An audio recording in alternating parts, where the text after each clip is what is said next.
இந்த பெருநாளில் நம்ம அறிந்து கொள்ள வேண்டிய என்ன எல்லை? அவருடைய தகப்பனாருக்காக இஸ்லாத்தை எவ்வளவு எடுத்து சொல்கிறார் இப்ராஹிம் நபி. ஏற்க மறுக்கிறார் தகப்பனார். எவ்வளவு சொல்லணும் அவ்வளவு சொல்லுகிறார். சண்டையே வருது. கடைசியா விட்டு வெளியே போன்னு சொல்லிடுறார். வஹஜுர்னி மலியா, கொஞ்ச நாளைக்கு என்னை விட்டு நீ போயிடுறா, கண்ணு காணாம போயிரு என்று தகப்பனார் விரட்டுகிறார்.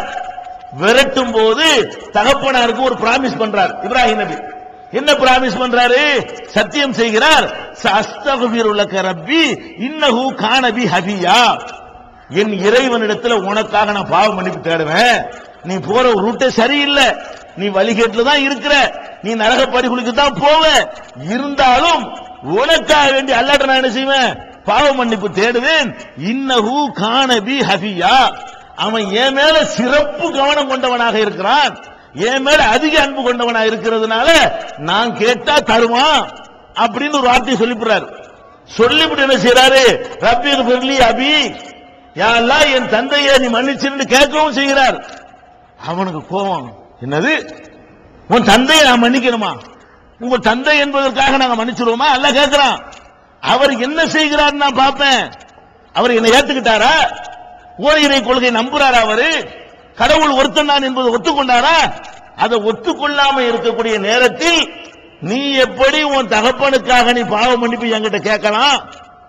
நிறுத்தி எல்லையை போடுறான் பாருங்க. எவ்வளவு பெரிய உயர்ந்த மகானா இருந்தாலும் மனிதன் என்ற ஒரு எல்லையை தாண்டி இறைவன் என்ற எல்லைக்குள்ள யாரும் நுழைந்து விட முடியாது என்பதற்கு இப்ராஹிம் நபி ஒரு உதாரணம். அல்லாஹ் சொல்றான், மாகான இஸ்திக்பார் இப்ராஹிம் அலி அபிஹி, இப்ராஹிம் நபி அவர்கள் தகப்பனாருக்காக பாவ மன்னிப்பு தேடினார்களே, அது இல்லா அன்மோவிதத்தின் வாதஹா இய்யாஹு, தகப்பனாருக்கு அளித்த வாக்குறுதி அடிப்படையில் செய்து விட்டார். ஃபலம்மா தபய்யன அன்னஹு அதுவுல் இல்லாஹி தபர்ரா மின்ஹு, இப்ராஹிம் இறைவனுக்கு தந்தை இறைவனுக்கு எதிரி என்று தெரிந்த பிறகு இப்ராஹிம் அதிலிருந்து வாபஸ் வாங்கி கொண்டார். யாரெல்லாம் தெரியாம செஞ்சிட்டேன், இதெல்லாம் நீ மன்னிக்க மாட்டேன்னு எனக்கு தெரியாது, எனக்கு நான் என்ன கேட்டாலும் தருவேன் நினைச்சிட்டு நான் சொல்லிவிட்டேன் அப்படின்னு வாபஸ் வாங்கிக்கிறார். அல்லாஹ்ட்ட மன்னிப்பு கேட்கிறாரு. நீ எப்படி இணை கற்பிக்கிற ஒரு ஆளுக்கு நீ மன்னிப்பு கேட்கலாம்? அவர் தான் நீ ஏத்துக்கிறவே இல்லையே. ஒரு இறைவன் என்று நம்பிவிட்டு சில தப்புகளை செய்தால் மன்னிக்கலாம், இணை கற்பிக்கக்கூடிய ஒரு ஆளுக்கு நீ மன்னிப்பு கேட்பியா? அப்ப இப்ராஹிம் நபியா இருந்தாலும் அல்லாஹ்வுடைய தோழராய் இருந்தாலும் அவர் தகப்பனாருக்கு அவங்களால் ஒன்றும் செய்ய முடியவில்லை. இதை நபிகள் நாயகம் ஸல்லல்லாஹு அலைஹி வஸல்லம் விளக்குகிறார்கள். மறுமை நாளையில எல்லாம் நிறுத்தப்படுவார்கள். அப்ப இப்ராஹிம் நபியுடைய தகப்பனார் அங்க நிற்பாரு. இவரை தூக்கி நரகத்தில் வீசுங்கள் என்று அல்லாஹ் ஜட்ஜ்மென்ட் பண்ணுவான். அப்ப அவர் கேட்பாரு, அல்லாஹ் எனக்கு ஒரு வாக்குறுதி கொடுத்தியே, என்ன வாக்குறுதி? இந்த நியாய தீர்ப்பு நாளையில் என்னை கேவலப்படுத்த மாட்டேன் என்று எனக்கு ஒரு வாக்குறுதி கொடுத்தாயே, என் தகப்பனை தூக்கி நரகத்தில் ஏன் கண்ணு முன்னாடி போடுறதை விட ஒரு கேவலம் என்ன இருக்கல்ல? முதல் மரியாதை எல்லாம் செய்யறான் அல்ல, டிரெஸ் முதல்ல கொடுக்கறான், இவ்வளவு அந்தஸ்தையும் கொடுத்து விட்டு இவர் வாப்பாத்திக்கு நரகத்தில் போட்டா கேவலம் தானே? அது இப்படி கேவலப்படுத்துறியா அல்லான்னு கெஞ்சுவார். அல்லாஹ் கேட்க மாட்டான். வேணும்னா ஒன்னே ஒண்ணு செய்யறேன், மனுஷ வடிவத்திலிருந்து தூக்கி போட்டா உனக்கு புண்படுமா? தூக்கி போடுறதுதான் உனக்கு செய்யற ஒரு கருணை என்னன்னு கேட்டா, அவரை கழுதை புலி வடிவமாக மாற்றி இப்ப தூக்கி போடுங்க. போடுறது இவருக்கு தெரியும் போது கழுதை புலி மாதிரி தெரியும், பாப்பா மாதிரி தெரியும், அத்தா மாதிரி தெரியாது. இந்த ஒரு வேலையைத்தான் உனக்கு செய்ய முடியுமே தவிர வேற ஒன்னும் பண்ண இயலாது. என்னை ஏத்துக்கிறாத ஒரு ஆளுக்கு நான் ஒன்னும் செய்ய மாட்டேன். உங்களுக்கு வாப்பா என்றதுனால, உங்க பாரம்பரியங்கிறதுனால எல்லாம் என்னிடத்துல எந்த ஒரு மரியாதையும் கிடையாதுன்னு அல்லாஹ் ரிஜெக்ட் பண்றானே. இது என்ன செய்தி உங்களுக்கு சொல்கிறது? இந்த இப்ராஹிம் நபிக்கு ஒரு கால் தூசிக்கு வருவார்களா நாம கொண்டாடக்கூடிய மகான்கள் பெரியார்கள் எல்லாம்? இவரு கொடுத்த அந்தஸ்துக்கு இவரு கொடுத்த மரியாதையும் எட்டி பிடிக்க இயலுமா? எட்டி கூட பார்க்க இயலுமா? அவ்வளவு பெரிய உயர்ந்த இடத்தில் நிப்பாட்டி விட்டு ஒரு எல்லை கோடு போடுகிறார். அதே மாதிரி இப்ராஹிம் நபி அவர்கள் அதாவது பாலைவனத்தில் கொண்டு விட்டு காபத்துல்லாவையும் கட்டிவிட்டு மகனை பலியிடுறதுக்கும் துணிந்து விட்டு கடைசியா என்ன பண்றாங்கன்னு கேட்டா, இவ்வளவு தியாகம் பண்ணிட்டு அல்லாஹ்ட்ட துஆ செய்யறாங்க. என்ன துஆ செய்யறாங்க?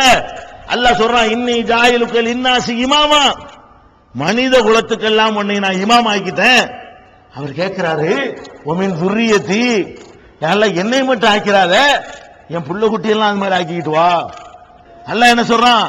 கால லா யனாலு அஹதில் ஆலிமீன், நன்னடத்தையின் மூலமாக இதை ஒருவன் அடைய முடியுமே தவிர அநியாயக்காரர்களுக்கெல்லாம் இந்த உறுதிமொழி நான் தரமாட்டேன். ஒழுங்கா அப்படி யாராவது உங்க குடும்பத்தில் நடந்தார்களே ஆனால் அவங்கள நான் நியமிக்குவேனே தவிர உங்க ரத்தத்துக்கு பிறந்த காரணத்தினால எல்லாம் நீங்க எங்களுக்கு கூட்டாளி என்ற காரணத்துக்காக எல்லாம் நீங்க எவ்வளவு தியாகங்கள் செய்திருக்கின்ற காரணத்துக்கெல்லாம் உங்களுக்கு தர்றது உங்க புள்ள குட்டிக்கெல்லாம் தரையலாம் போங்கன்றாங்களா, மறுத்துட்டாங்களா குர்ஆன்ல. அப்ப இப்ராஹிம் நபி அவர்களை கூட எங்க அல்லாஹ் நிப்பாட்டுறான்? அவர் எதை விரும்புகிறார் அதையெல்லாம் அல்லாஹ் செய்ய தயாரா இல்ல. அவன் ஒரு முடிவு செய்து வைத்திருக்கிறான், அவன் ஒரு கொள்கை வகுத்து வைத்திருக்கிறான், அவன் தனக்கென்று ஒரு எல்லையை போட்டு வைத்திருக்கிறான். அந்த எல்லைக்கு வெளியே தான் இப்ராஹிம் நபியாக இருந்தாலும் நபிகள் நாயகமாக இருந்தாலும் வேறு நபிமார்களாக இருந்தாலும் மகான்களாக இருந்தாலும் பெரியார்களாக இருந்தாலும் அந்த எல்லைக்கோட்டுக்கு வெளியே தான் நிக்கணுமே தவிர நம்ம தான் கூட்டாளி ஆயிட்டோமேன்னு சொல்லி அல்லாஹ்வுடைய அரசியல் போய் உட்கார்ந்துட முடியாது. அல்லாஹ் எடுக்கிற முடிவு அவர் எடுத்துட முடியாது. அல்லாஹ்வுக்கு பிடிக்காத ஒன்று அவர் கேட்க முடியாது. அவர் கேட்டுட்டார் என்பதற்காக அல்லாஹ் கொடுத்து விட மாட்டான் என்பதற்கு இப்ராஹிம் நபியுடைய இவ்வளவு தியாகி பாருங்க.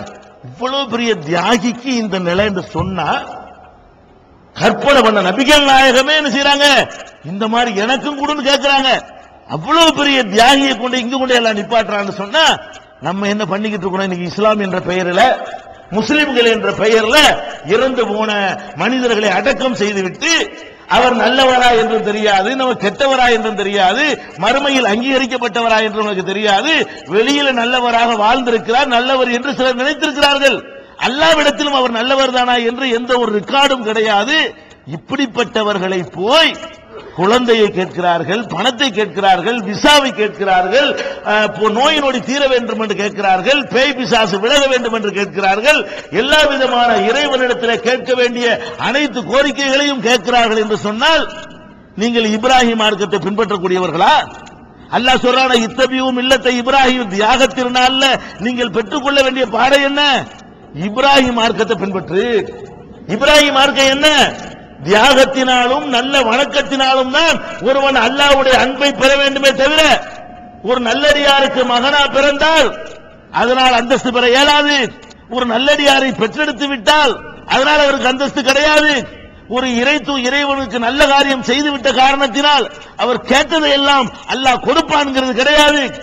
இதான மில்லத்தை இப்ராஹிம், இதான இப்ராஹிமுடைய மார்க்கம். அப்ப இந்த தியாக திருநாள்ல வெறுமனே ஆட்டை அறுத்து பலி கொடுப்பதால் நம்ம தியாக திருநாள் கொண்டாடியவர்களா ஆக மாட்டோம். இது அல்லாஹ்வுக்கு தேவையே கிடையாது. குர்ஆன்ல அல்லாஹ் தெளிவா சொல்றான், லன் யனால் அல்லாஹு லுஹூமுஹா வலா திமாவுஹா வலாக்கின் யனாலுஹு தக்வா மின்கும். இந்த இரத்தமோ இந்த இறைச்சியோ அவனை அடையாது, அல்லாஹ்வை அடையாது. நீங்கள் அறுக்கிறீங்க, உடனே ரத்தத்தை அல்லாஹ் எடுத்து குடிச்சிட்டு போயிடுவானா? இந்த இறைச்சி அல்லாஹ் சாப்பிட்டு போயிடுறானா?